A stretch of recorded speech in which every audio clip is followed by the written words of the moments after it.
नमस्कार दोस्तों, आप सभी लोगों का हार्दिक स्वागत, अभिनंदन और आभार। आज हम बात करने जा रहे हैं नक्षत्रों के पदों के बारे में।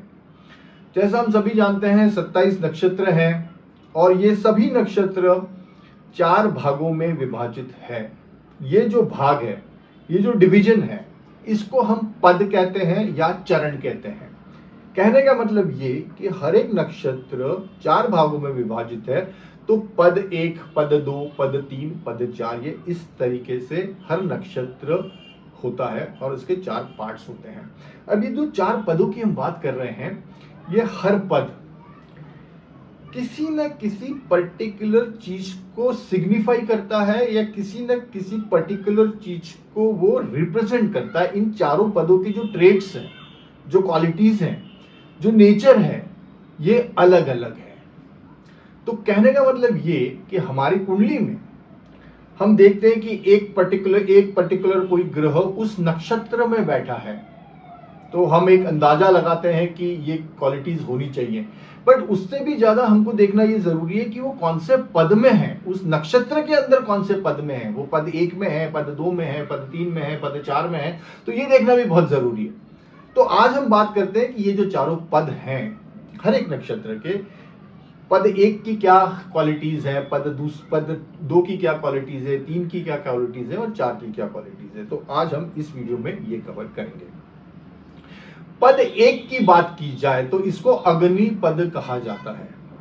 पद 1 को अग्निपद कहा जाता है, पद 2 को पृथ्वी पद कहा जाता है, पद 3 को वायु पद कहा जाता है और पद 4 को जल पद कहा जाता है। तो उसके हिसाब से इनकी जो क्वालिटीज है, नेचर है, कैरेक्टरिस्टिक्स है, वो चेंज हो जाते हैं। अगर पद 1 की बात करें, नक्षत्र के पद 1 की बात करें, तो ये अग्निपद है। अब अग्निपद मतलब ये ऊर्जा को शो करता है, ये एनर्जी को शो करता है, ये पैशन को शो करता है, ये आक्रामकता या एग्रेशन को शो करता है। ये हम किस तरीके से लाइफ में इनिशिएटिव्स लेते हैं, ये इनिशिएटिव्स को शो करता है। ये किसी पर्पस को शो करता है, किसी पर्पस को, किसी उद्देश्य को, उस पर्पस या उस उद्देश्य के पीछे लड़ मर मिटना, उसको शो करता है। सो पर्पस को शो करता है, इनिशिएटिव को शो करता है। ये स्ट्रेट फॉरवर्डनेस को शो करता है, ये स्ट्रेट फॉरवर्डनेस, लीडरशिप क्वालिटीज को शो करता है, करेज, बोल्डनेस, रिस्क टेकिंग एबिलिटीज, इसको शो करता है, ये एडवेंचर को शो करता है। तो ये जो अग्नि जो पद है नक्षत्र का, जो पहला पद की हम बात कर रहे हैं, ये ओवरऑल देखा जाए तो ये एक एनर्जी है, बहुत तीव्र एनर्जी है, बहुत तीव्र ऊर्जा है, जो कि किसी भी बड़े काम को करने में लगती है। तो ये तो रहा पहले पद की बात नक्षत्र के। अब हम बात करते हैं नक्षत्र के जो द्वितीय पद है, पद दूसरा, ये पृथ्वी पद कहा जाता है। अब पृथ्वी पद किस चीज को रिप्रेजेंट करता है, पृथ्वी पद किस चीज को सिग्निफाई करता है? पृथ्वी पद एम्बिशंस को शो करता है, डिजायर्स, महत्वाकांक्षाओं को शो करता है। इनका जो फोकस, जो पद दूसरा जो है, ये वेल्थ क्रिएशन की तरफ इसका झुकाव रहता है।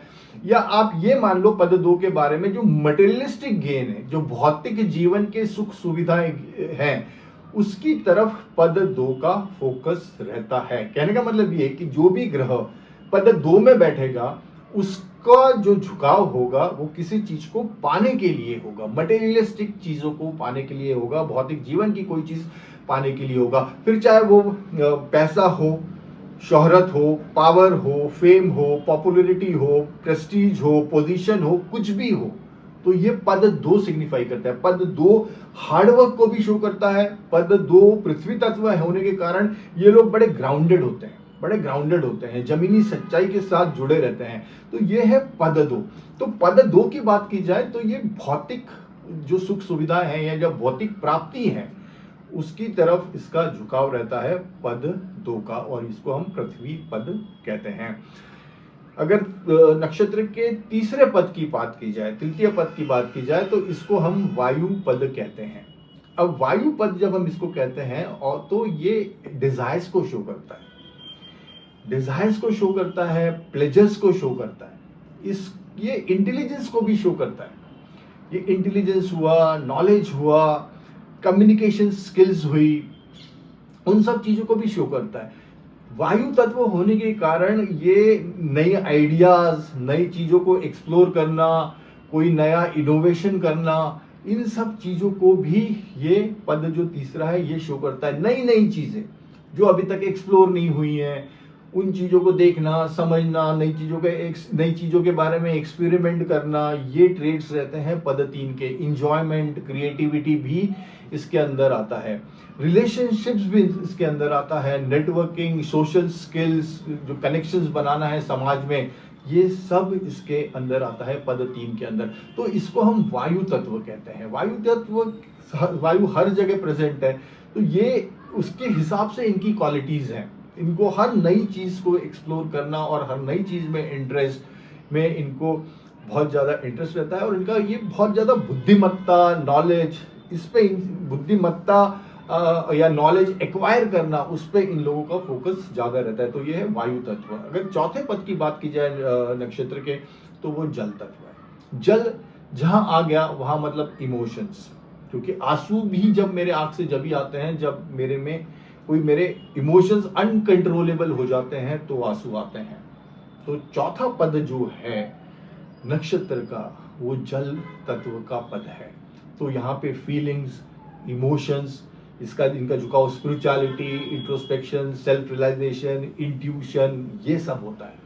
सरेंडर करना, सबमिशन करना, surrender to the will of God, submission to the will of God, letting go, let go, छोड़ देना उस चीज को, ईश्वर के चरणों पे उस चीज को समर्पित कर देना, छोड़ देना, लेटिंग गो वाला जो एटीट्यूड है, वो ये सब जल पद के अंदर आता है। चौथा पद जो है, फोर्थ पड़ा जो है, जिसको कि हम चौथा पद कहते हैं, और जो कि जल पदा है, ये सब उसके अंदर आता है। सेल्फ रियलाइजेशन, सेल्फ इंट्रोस्पेक्शन, अनुभूतियां, इंट्यूशन, ये जो सब चीजें हैं, ये सब इस पद के कारण आती है। यहाँ पे जल पद में सिक्स्थ सेंस जो है वो बड़ा स्ट्रांगली एक्टिवेटेड रहता है चौथे पद के अंदर।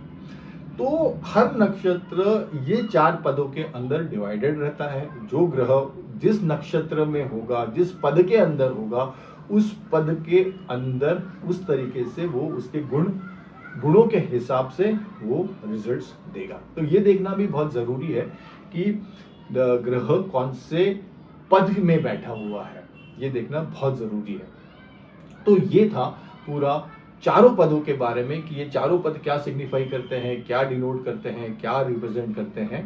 तो this is all about all the 4 पदास ऑफ पर्टिकुलर नक्षत्र। Thank you so much, wish you all the best, bye and take care.